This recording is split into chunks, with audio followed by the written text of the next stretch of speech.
네, 오늘은 로마서 2장 17절에서 29절 말씀을 중심으로 위험한 종교 생활이라는 제목으로 하나님의 말씀을 함께 나누도록 하겠습니다. 미국에는요, 찰스 스윈돌이라는 유명한 설교자이자 신학자인 목사님이 계십니다. 한국에서도 이분의 책이 많이 소개되어 있기 때문에 아마 알고 계신 분들도 있을 겁니다. 자, 이 목사님은요, 교회를 개척한 후에 크게 성장시키고 나서 환갑이 넘는 나이에 달라스 신학교의 총장으로 부임을 하게 됩니다. 그리고 이 신학교를 훌륭하게 성장시킨 뒤에 이제 대부분이 은퇴하는 목사님의 나이 65살에 다시 한 번 더 교회를 개척하게 됩니다. 그리고 그 교회는요, 지금도 수많은 성도들이 함께 예배하는 교회로 성장을 했습니다. 자, 어느 날 기자가 목사님께 인터뷰를 하면서 이런 질문을 했어요. 목사님, 평생에 단 한 번의 설교만 할 수 있다면 어떤 설교를 하시겠습니까? 그러자 스윈들 목사님은 조금도 망설임 없이 이런 대답을 했다고 합니다. 그날 제 설교의 제목은 종교적인 그리스도인이 되지 않는 방법이라는 제목으로 저는 설교를 할 것입니다. 저는 스윈들 목사님의 대답을 보면서 목회자로서 깊이 공감했습니다. 저 역시 누군가가 이런 질문을 한다면 저도 이런 비슷한 답을 할 것 같아요. 왜냐하면 목회를 하면 할수록 정말로 많은 성도들이 자신은 신앙생활을 하고 있다고 생각하지만 실제로는 내가 종교생활을 하고 있는 것은 아닌지 제대로 분별하지 못하는 성도들이 이 시대에 너무나 많아졌기 때문입니다. 자, 우리는 일반적으로 종교에 대한 긍정적인 이미지를 가지고 계세요? 부정적인 이미지를 가지고 계세요? 생각이 없으신가요? 아마 대부분의 사람들은요, 그래도 종교에 대한 대부분 좋은 이미지를 가지고 있습니다. 석가모니나 공자, 마호메트, 예수님과 같은 사람을 함부로 비난하거나 비판하는 사람은 없습니다. 정치인들 역시 사회의 질서와 또 안정을 위해서 종교인들과 굉장히 좋은 관계를 맺으려고 노력하는 모습을 우리는 많이 봤잖아요. 자, 그런데 성경은 의외로 종교적인 삶에 대해서는 경계를 합니다. 왜 그럴까요? 역사를 조금만 우리가 살펴보면 그 이유를 알 수가 있습니다. 인류 역사 속 수많은 전쟁과 비극 뒤에는요, 항상 뭐가 있었어요? 종교가 있었어요. 십자군 전쟁, 신교와 구교의 전쟁, 프랑스 위근호 전쟁, 독일의 30년 전쟁 등 수많은 전쟁이 종교를 배경으로 발생한 전쟁이었다는 것입니다. 이에 대해서 수많은 사람들이 목숨을 잃었죠. 오늘날도 마찬가지입니다. 세계 곳곳에서 벌어지는 인종 갈등과 또 중동 지역의 분쟁 역시 종교와 깊은 관련이 있다는 것을 우리는 알고 있죠. 우리가 알고 있는 이슬람의 극단주의 테러 단체 어떤 것들이 있습니까? 하마스, 알카에다, 탈레반 이런 단체들은요, 자신의 종교적 신념을 명분으로써 테러와 폭력을 정당화시키고 있잖아요. 이건 분명한 문제입니다. 물론 단순히 종교 자체가 문제라는 뜻은 아니죠. 문제는 하나님을 사랑하는 신앙이 아니라 자기의 의와 교만으로 가득 찬 그 종교성이 사람을 무섭게 만들더라는 겁니다.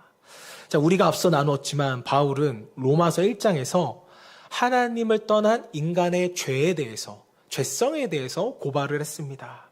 하나님을 거부한 인간의 결과는 뭐였어요? 영적으로 완전히 타락했고 삶도 완전히 무너지게 되었습니다. 자, 그런데 로마서 2장에 들어오면서 조금 다른 사람들이 등장하는 거예요. 이들은 딱 봤을 때 노골적으로 죄인들은 아닙니다. 오히려 겉으로 봤을 때는 도덕적이고 종교적인 사람이었기 때문에 겉으로 봐서는 좋은 신앙인 같아 보여요. 그러나 하나님은 이들의 겉모습이 아니라 항상 뭘 들여다보세요?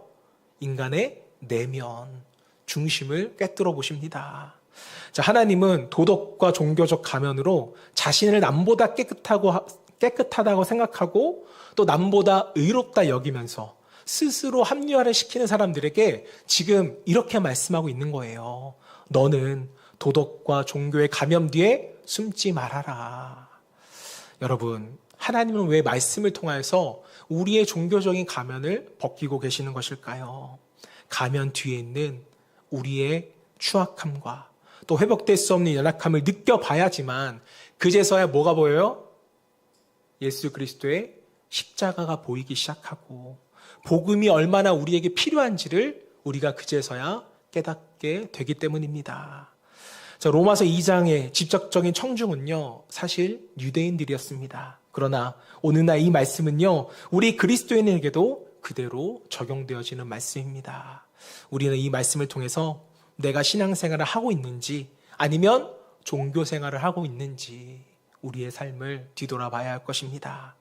자, 그렇다면 유대인들은 왜 하나님께 선택받은 백성이었음에도 불구하고 신앙인이 아니라 왜 종교인으로 전락하게 되었던 것일까?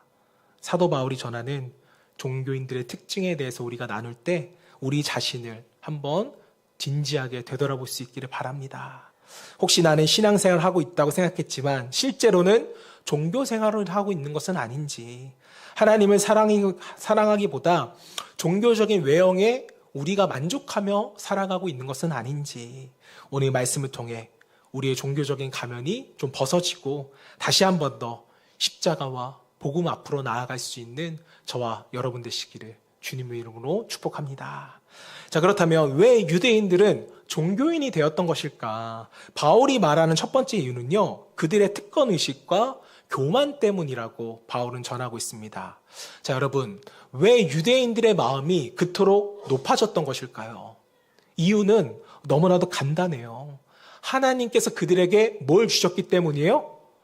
엄청난 특권을 유대인들에게만 주셨기 때문이에요. 유대인이라는 이름, 성경은 적어도 5가지의 특권을 말하고 있는데, 첫 번째는 유대인이라는 이름, 또 하나님의 율법, 하나님과의 특별한 관계, 하나님의 뜻을 아는 은혜, 그리고 열방을 가르칠 사명. 이런 엄청난 특권을 누구에게 줬어요? 유대인들, 이스라엘 백성들에게 분명 주셨어요. 생각해 보세요. 하나님께서 수많은 민족 가운데 유대인만 선택을 하셨습니다. 그리고 하나님의 말씀을 그들에게만 맡기셨어요. 이것은 정말 놀라운 은혜며 특권이죠. 이거보다 더 큰 특권이 어디 있습니까? 그런데 특권 자체가 문제는 아니었어요. 그 특권을 받은 사람들의 뭐가 문제였어요? 마음이 문제였다는 겁니다. 자, 사랑하는 여러분, 오늘 우리는 유대인들의 모습을 보면서 교회의 영성과 우리의 신앙에 대해서 분명 점검할 수 있어야 합니다. 자, 왜냐하면 사실 우리는요, 유대인들보다 더 큰 특권, 즉 예수 그리스도라는 놀라운 복음을 받은 사람들이기 때문입니다. 남이 받지 않은 큰 특권을 받았기 때문에 저와 여러분의 마음도 언제든지 높아질 수가 있다는 것이죠. 그럼 그 마음이 높아진 종교인들의 특징은 무엇인가? 첫 번째는요, 자신의 지위와 그 명칭을 은근히 자랑한다는 것입니다. 본문 17절 말씀 같이 읽어볼게요. 시작.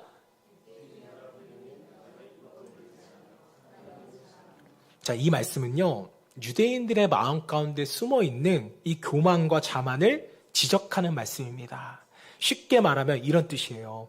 유대인이라고 우쭐대는 사람아, 너희들아 라고 지적을 하고 있는 것입니다. 자, 말씀을 보면 이런 사람들, 유대인들이 보면요, 하나님을 자랑하는 것 같아 보여요. 하지만 실상은 누구를 자랑해요? 나 자신을 자랑하고 있었습니다. 나는 하나님께 선택받았다 라는 이 사실을 은혜로 여기지 않고 자신들의 자랑거리로 여겼다는 겁니다. 제가 이제 다큐멘터리를 보다가 미국에 있는 이 정통 유대인 고등학교가 농구 시합을 하는 것을 본 적이 있어요. 자, 유대인 학교의 농구 선수들은 농구 유니폼을 입었는데 선수 전원이 모자를 쓰고서 농구 시합에 임하는 것입니다. 우리가 생각하는 이런 책 있는 그런 모자가 아니라 이 모자는요, 유대인들이 쓰는 작은 모자, 키파라는 것이었습니다. 사진을 한번 보여주실까요? 보신 적 있으시죠? 자, 그런데 놀라운 것은요, 경기 중에 선수끼리 부딪혀서 키파가 벗겨지면요, 심판이 벗겨질 때마다 경기를 중단하는 거예요. 저는 처음에 선수가 다쳐서 중단하는 줄 알았어요. 그런데 아니었습니다. 키파가 떨어졌기 때문에 선수가 키파를 다시 쓰고 나서야 경기를 재개할 수가 있는 것입니다. 다큐멘터리에서 유대인 학생들에게 키파를 쓰고 농구를 하면 불편하지 않냐고 물어봤어요. 그러니까 키파를 쓰지 않으면 자신들은 아예 경기를 하지 않는다고 이렇게까지 대답을 하는 모습을 보았습니다. 자, 왜 이렇게까지 유대인 학생들이 키파를 고집하는 것일까? 이것 쓰면 여러분 경기력이 향상돼요? 막 특별한 능력이 나타납니까? 아니죠. 그저 유대인이라는 자부심, 선민의식이 이 학생들을 지배하고 있기 때문이라는 겁니다. 원래 키파는요, 아주 좋은 의미를 가지고 있어요. 머리 위에 하나님이 계시다라는 뜻입니다. 좋아요, 안 좋아요? 여러분의 머리털이 하나님이 내 위에 계신다라는 뜻이라면 머리 밀 수 있겠어요?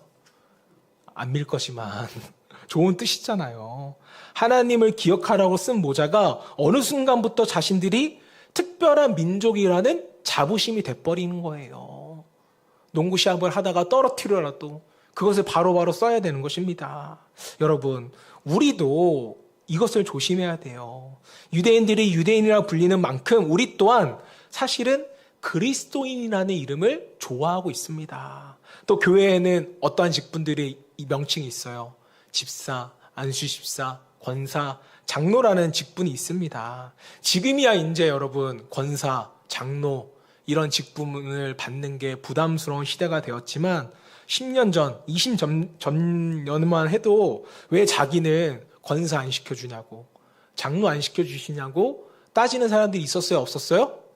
있었어요. 그리고 권사 안 주면 교회를 떠나는 그런 일도 있었다라는 것입니다.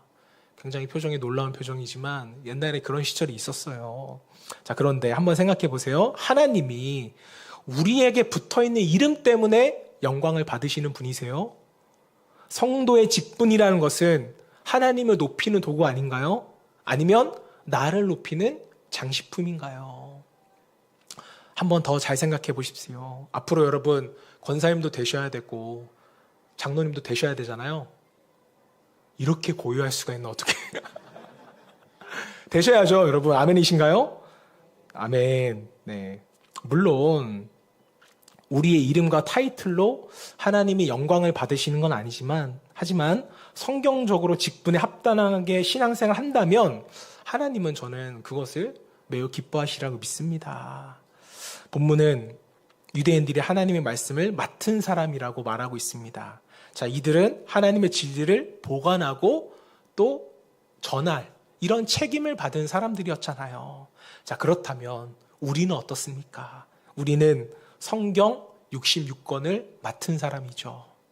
구약시대에는 유대인들에게만 말씀을 맡기셨지만 오늘날에는 예수를 믿는 모든 사람들에게 성경, 하나님의 말씀을 맡기셨습니다. 자, 우리가 손에 들고 있는 이 성경은 어떤 책이에요? 그냥 좋은 책 정도가 아니죠. 하나님의 진리가 담겨진 책입니다. 사람이 평생 산속에서 수행해도 알 수 없는 천국의 비밀을 어디에 기록해 주셨어요? 성경 말씀에 기록해 주셨잖아요. 하나님께서 이 놀라운 것을 우리에게 은혜로 주셨습니다. 이 얼마나 큰 특권이겠습니까? 자, 그런데 특권에는 반드시 뭐가 따를까요? 책임이라는 것이 따르죠. 바로 이 말씀이 살아있고 능력 있는 하나님의 말씀임을 우리가 세상에 증거할 책임을 받았다라는 겁니다. 또 하나님은요, 우리에게 하나님의 뜻을 아는 특권도 주셨잖아요. 세상 사람들은 인간이 어디서 와서 어디로 가는지를 알지 못합니다. 죽음 이후에 무엇이 있는지 몰라요. 하지만 우리는 안다는 것이죠. 하나님이 주신 이 말씀을 통해서 우리는 어떻게 창조되었고 또 십자가를 알고 천국을 알고 재림을 아는 하나님의 자녀들이 되었습니다. 이 큰 놀라운 은혜를 저와 여러분들이 받았다고요. 또 우리는 열방을 제자 삼으라는 그 사명 또한 받았습니다. 자, 그런데 이 사명은요, 결코 내 능력으로 감당하는 것이 아니에요. 내 능력을 감당하는 것이 아니에요. 내 생각과 내 경험이 아니라 하나님 말씀이 내 안에 역사할 때 우리는 이것을 감당할 수 있게 되는 것입니다. 자, 그러므로 우리는 특권의식과 교만할 이유가 있어요, 없어요? 없어요. 원래 내 능력을 하는 게 아닌데 무슨 특권의식과 무슨 교만이 우리에게 필요합니까? 나의 노력이나 나의 공로로 얻은 특권이 아니잖아요. 하나님은 이러한 놀라운 계획을 이루시기 위해서 처음부터 유대인, 이스라엘 백성들을 선택하셨습니다. 그리고 이 모든 특권을 앞서 먼저 주셨어요. 하지만 그들은 특권으로 하나님의 뜻에 이르기보다 자기 이름을 높이는 데 사용했다는 게 문제입니다. 결국 그들은 신앙인이 아니라 그 교만과 특권의식 때문에 종교인이 되고 말았습니다. 여러분 어떻습니까? 유대인들보다 더 큰 특권을 받은 우리는 어떠냐고요? 혹시 하나님께 주신 그 특권의 목적은 잊어버리고 직분과 경력과 형식을 쌓는 것에만 집중하고 계시지는 않습니까? 혹시 복음보다 교회 생활에 익숙해진 종교인이 되어가고 있지는 않으십니까? 사람들은 기독교를 그저 여러 종교 가운데 하나라고 말합니다. 그러나 로마서는 우리에게 다르게 말합니다. 기독교는 종교가 아니라는 거예요. 복음은 죄인을 살리는 하나님의 능력이고 복음은 사람을 변화시키는 생명입니다. 복음은 형식이 아니라 관계고 의식이 아니라 구원이라는 것을 우리는 잊어서는 안 됩니다. 오늘 이 말씀을 통해서 우리 안에 있는 종교적인 가면은 좀 벗어버리고 또 특권의식과 교만은 내려놓고 다시 복음 앞으로 나아갈 수 있는 저와 여러분 되시기를 주님의 이름으로 축복합니다. 자, 한 발 더 나아가서 왜 유대인들은 종교인이 돼버린 것인가? 바울이 말하는 두 번째 이유는요. 말씀을 주장하기만 했지 자신의 삶에는 적용하지 않았기 때문이라고 우리에게 말씀합니다. 자, 여러분, 이건 우리도 마찬가지예요. 말씀을 많이 알고 말씀을 자주 이야기하고 심지어 말씀을 다른 사람에게 가르치기까지 하는데 정작 내 삶을 변하지 않는다면 우리 역시 뭐가 될 수밖에 없어요? 신앙인이 아니라 종교인이 될 수밖에 없다는 겁니다.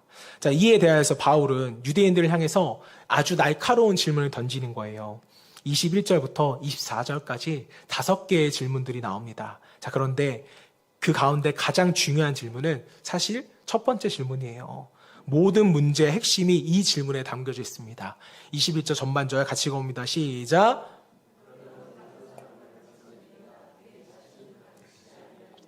이 말씀은요, 말씀을 다른 사람에게는 적용하면서 왜 정작 자신에게는 적용하지 않느냐라는 주님의 책망입니다. 여러분, 이것이 유대인들의 가장 큰 뭐였어요? 문제였어요. 그리고 사실 모든 종교인들의 가장 큰 문제이기도 합니다. 말씀의 잣대를 나에게는 갖다 대지 않고 누구에게만 갖다 대요? 다른 사람에게만 가져다 대는 것. 자, 이어서 하나님은 구체적인 예를 들어서 말씀하세요. 21절 후반절부터 23절 시작. 도둑질하지 말라. 선포하는 내가 도둑질하느냐. 가늠하지 말라. 말하는 내가 가늠하느냐. 우상을 가증히 여기는 내가 신전 물건을 도둑질하느냐. 율법을 자랑하는 내가 율법을 범함으로 하나님을 욕되게 하느냐. 하나님은 지금 말씀을 통하여서 우리의 몇 가지 죄를 지적하는 게 아니에요. 마음의 중심을 꿰뚫으시면서 너희는 말씀을 알고 있지만 말씀대로 살고 있지는 않다. 한마디로 말만 그럴싸하고 말씀대로 살지 않는다. 이것을 우리에게 말씀하고 계시는 겁니다. 자, 신앙생활을 오래 하다 보면 우리는 자연스럽게 성경이라는 것을 많이 알게 됩니다. 설교도 듣고 성경 공부도 하고 또 신앙서적도 읽게 됩니다. 자, 그러다 보면요, 어느 순간 그 말씀을 나도 압니다. 라는 수준에 이르게 돼요. 그런데 하나님이 우리에게 말씀을 주셨을 때에는 우리의 지식을 늘리기 위해서 주시는 것이 아니죠. 우리의 삶을 변화시키기 위해서 우리에게 말씀을 주셨다는 것을 우리는 기억해야 합니다. 자, 그래서 성경은요, 하나님의 말씀에 대해서 여러 가지로 비유하는 것을 보게 돼요. 야고보는 말씀을 내 모습을 비추는 거울이라고 말하고, 예레미야는 말씀을 내 안에 죄와 불순물을 태워버리는 불이라고 말하고, 히브리서 기자는 혼과 영을 찔러 쪼개는 예리한 검이라고 말하고, 예수님은 메마른 영혼들을 살리는 생명수라고 우리에게 말씀하였습니다. 자, 여러분, 이 말씀에 대한 모든 비유가 가리키는 것은요, 사실 한 가지예요. 뭐예요? 삶의 변화라는 것입니다. 하나님은 우리를 변화시키기 위하여 말씀을 주셨다라는 거죠. 교사입니까? 삶을 변화시키는 성경 연구 등 유명한 책들을 많이 쓰신 달라스 신학교의 하워드 핸드릭스 교수님은 이런 말을 했습니다. 말씀을 관찰하고 해석하고 연구했는데 적용하지 않는다면 그것은 영적 낙태와 같다. 이렇게 표현을 했습니다. 조금 강력한 표현이라 저도 오래 기억에 남았던 워딩인데요. 그만큼 뭐예요? 적용이 중요하다는 것이죠. 여러분 생각해 보세요. 부부가 아이를 임신하고 기다리며 얼마나 기뻐합니까? 10달 동안 정성껏 품고 기다려요. 그런데 출산을 앞두고 그 생명을 포기한다면 얼마나 그 생명이 안타깝습니까? 또 안타까운 일이에요. 마찬가지입니다. 매일 말씀을 읽고 듣고 연구하고 공부하면서도 정작 우리 삶에 이 말씀을 적용하지 않는다면 우리 삶의 열매는 나타나지 않습니다. 풍성한 열매를 맺을 수 있음에도 열매 맺지 못하는 것. 이것 또한 너무도 안타까운 일입니다. 자, 본문이 말하는 유대인들의 문제는 아니 우리의 문제가 바로 이것에 있다는 거예요. 신앙인과 종교인을 구분하는 중요한 기준은요. 종교인은 말씀을 알아요. 그저 압니다. 그러나 그 말씀을 자기 자신에게는 적용하지를 않는 거예요. 대신 다른 사람을 뭐 하는 데 써요? 판단하는 데 써요. 정죄하는 데 사용합니다.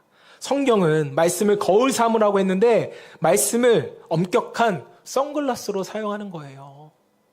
나만 딱 쓰고 이걸로 사람들을 바라보며 판단하는 겁니다. 성경을 보면 누가 이러했어요? 바리새인들이 이러했잖아요. 그들은 성경을 전문적으로 연구하는 사람들이었습니다. 누구보다도 성경을 잘 아는 사람들이었지만 예수님은 그들에게 뭐라고 책망하셨어요? 너희는 회칠한 무덤과 같다. 죽어있다. 썩어있다. 라고 말씀하셨습니다. 그럼 예수님은 왜 그들을 책망하셨을까요? 그들은 말씀을 거울로 사용하지 않고 아까 말씀드린 대로 선글라스, 창문으로 사용했기 때문이었습니다. 말씀으로 자신을 보지 않고 남을 비판하고 정죄하고 판단하는 데만 사용했더라는 거죠. 아는 것이 많으니 남의 잘못 또한 굉장히 잘 보입니다. 여러분 우리도 마찬가지예요. 신앙생활을 하면 모르면 판단하지 못합니다. 그런데 신앙생활을 하면 할수록 아는 게 많아지니까 남을 쉽게 판단하게 되더라는 거예요. 그러나 또 자신의 죄는 보지 못하는 겁니다. 누가복음 18장에서 예수님께서 말씀하신 바리새인과 세리의 비유가 바로 그런 이야기였습니다. 누가복음 18장에 어떤 이야기가 나오는지 다 아시죠? 갑자기 너무 표정이 누가복음 18장에는 이런 이야기가 있어요. 두 사람이 기도하러 성전에 올라갔습니다. 세리와 바리새인이 올라갔죠. 세리는 가슴을 치며 기도하는 거예요. 하나님, 나를 불쌍히 여겨주세요. 나는 죄인입니다. 자, 그러나 바리새인들은 그 사람 옆에 서서 이런 기도를 합니다. 하나님, 저를 저 세리와 같지 않게 하시니 감사합니다. 예수님은 과연 누구의 기도가 하나님께 응답되었다고 하나님이 받으셨다고 말씀할까요? 당연히 세리의 기도였습니다. 왜요? 세리는 말씀 앞에서 자기 자신을 보았기 때문입니다. 여러분, 말씀의 거울 앞에 선다면 누구도 완벽할 수가 있을까요? 완벽할 수가 없어요. 누구도 교만할 수가 없습니다. 말씀을 거울 삼아 내 내면을 먼저 바라볼 수 있기를 소망합니다. 자, 그런데 이렇게 바리새인들처럼 신앙생활을 오래 하다 보면 위험한 일이 생기게 돼요. 바로 말씀이 익숙해진다는 겁니다. 설교가 익숙해지는 거예요. 설교가 익숙해지다 보니까 은혜도 익숙해집니다. 자, 그러면서 그 말씀은 이미 아는 말씀인데 라고 이미 마음과 생각 속에서 판단하고 시작을 하는 겁니다. 가끔 보면 그 말씀은 그렇게 해석하면 안 되는데 그렇게 적용하면 안 되는 말씀인데요. 해석과 적용 방식에만 민감하게 반응하시는 분들이 있어요. 물론 이거 굉장히 중요합니다. 바른 해석이 있어야 우리가 하나님의 뜻대로 바른 적용을 할 수 있으니까요. 저도 말씀의 바른 해석과 적용을 위해서 부단히 또 노력을 합니다. 하지만 더 중요한 것은 그 말씀을 나에게 어떻게 적용할 것인가, 어떻게 실천할 것인가, 이것을 우리가 고민하고 생각해야지 말씀이 맞나 안 맞나, 이것에만 우리가 집중한다면 적용과 실천은 당연히 약해질 수밖에 없습니다. 판단과 비판만 늘어갈 수밖에 없는 거예요. 여러분, 나에게 말씀을 적용하면요, 말씀은 능력이 있기 때문에, 살아 움직이기 때문에 반드시 우리에게 변화는 일어납니다. 자, 때문에 신앙생활은 하면 할수록 우리의 성품은 더 온유해져야 하고요, 더 사랑이 많아져야 하고, 말은 부드러워져야 되고, 마음은 젊어져야 합니다. 하나님을 향한 열정도 더 커져야죠. 신앙이라는 것은 하나님이 부르시는 그날까지 뭐 해야 되는 거예요? 날마다 성장해야 하는 것입니다. 그런데 유대인들은 정반대였다는 거예요. 말씀은 많아졌지만 변화는 없습니다. 그래서 바울이 이렇게 말하죠. 24절 시작. 기록된 바와 같이 하나님의 이름이 너희 때문에 이방인 중에도 모독을 받는도다. 여러분, 이 얼마나 안타까운 말씀이에요. 하나님 백성 때문에 하나님의 이름이 뭐한대요? 모독받는데요. 하나님의 백성들 때문에 하나님이 욕먹는다는 것입니다. 오늘날 한국교회와 성도들은 이 말씀 앞에 저는 고개 숙이고 또 겸손해야 된다고 생각합니다. 세상 사람들이 교회를 손가락질하는 이유는 뭐예요? 하나님이 잘못돼서예요? 복음이 잘못돼서입니까? 아니죠. 성도들의 말씀, 말과 삶이 다르기 때문인 것입니다. 특히 저는 목회자는 더욱더 조심해야 된다고 생각을 합니다. 가장 종교적인 가면을 쓰기 쉬운 사람이 사실은 여러분들보다 목회자예요. 저 역시 이 말씀을 준비하면서 마음이 굉장히 무거웠습니다. 이 말씀을 누구보다 하나님께서 저에게 주시는 말씀이라는 것을 제가 가장 잘 알고 있기 때문에 그렇습니다. 여러분, 목회를 하다 보면 어쩔 수 없이 기술이라는 게 생기게 되더라고요.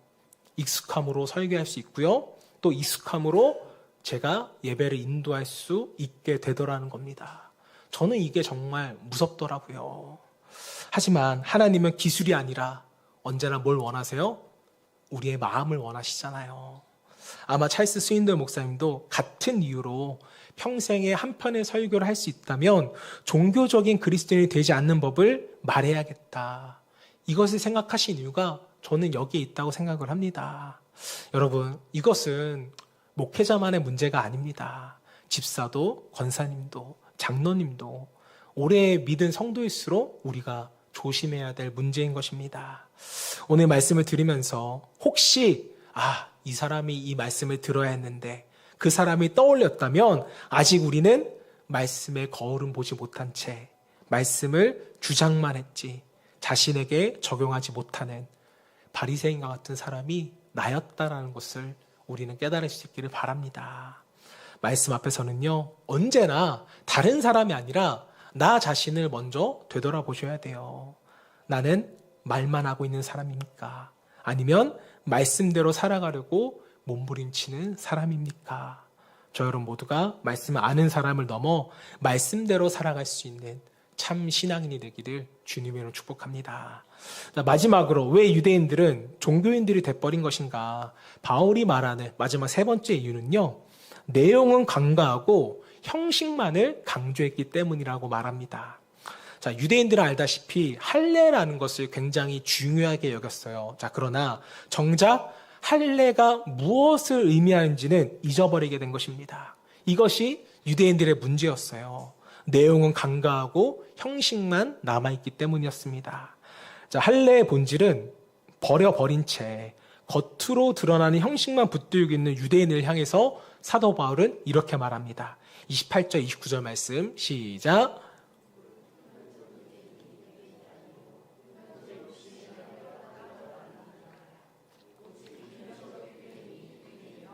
할례는 마음에 할지니 영에 있고 율법 조문에 있지 아니한 것이라. 그 칭찬이 사람에게서가 아니요 다만 하나님에게서라. 여러분, 지금 사도 바울이 할례가 필요 없다라고 말하는 것은 아닙니다. 문제는 할례가 아니라 할례를 대하는 너희의 태도에 있다라고 지금 말하는 거죠. 자, 유대인들은 지금 하나님을 기억하기 위한 표징을 하나의 자신들의 자랑거리로 만들어버린 겁니다. 하나님께서 할례를 명하신 이유는 분명했죠. 자신들이 하나님의 백성임을 기억하라는 거예요. 날마다 하나님을 의지하며 살아가도록 할례를 명하셨던 겁니다. 자, 그런데 어느 순간 이 유대인들은 하나님을 잊어버리고 할례만 남겨둔 거예요.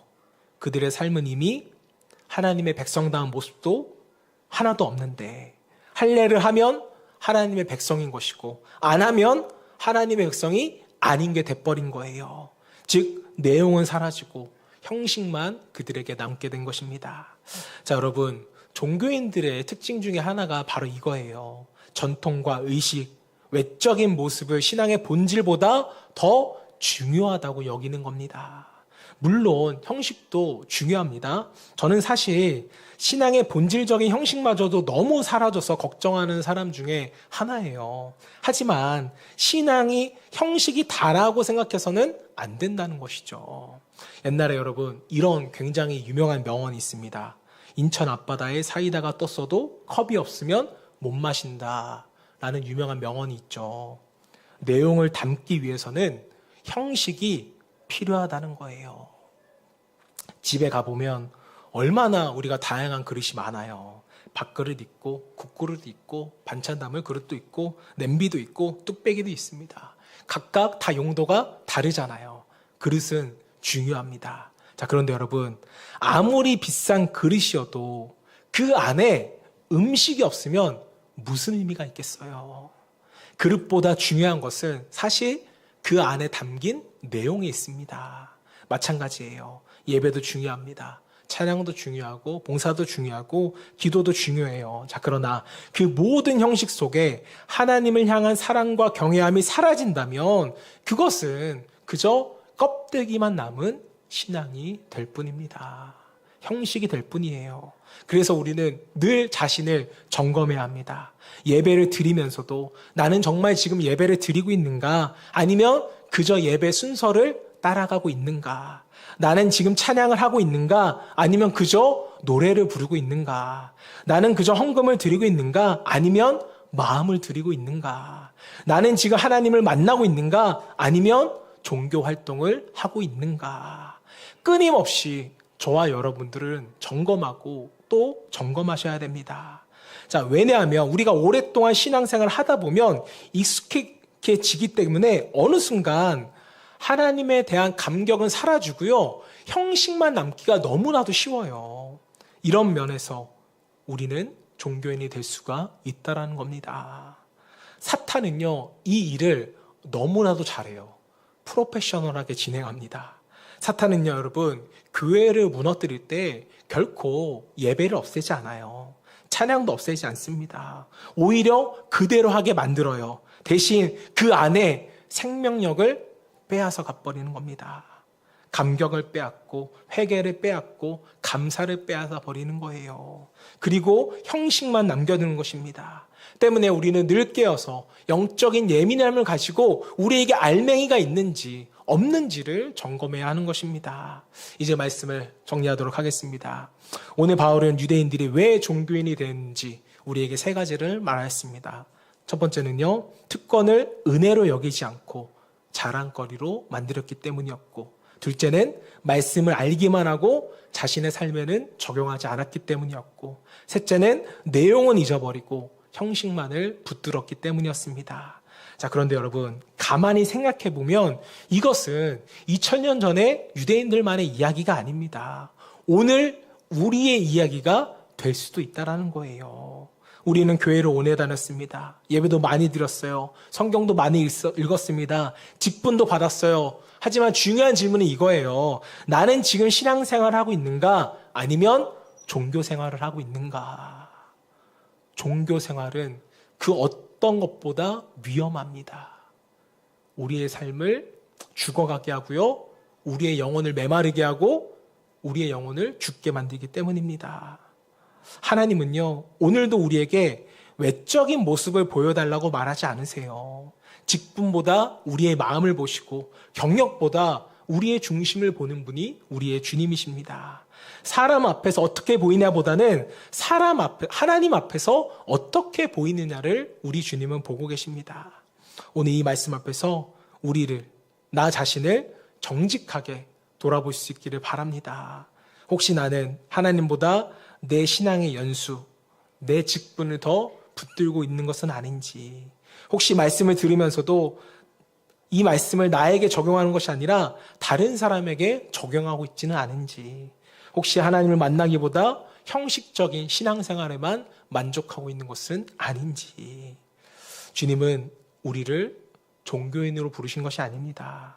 살아계신 하나님과 동행하는 신앙인으로 부르셨습니다. 저와 여러분 모두가 오늘도 하나님 앞에서 참 신앙인이 되어서 주님과 동행할 수 있기를 주님의 이름으로 축원합니다.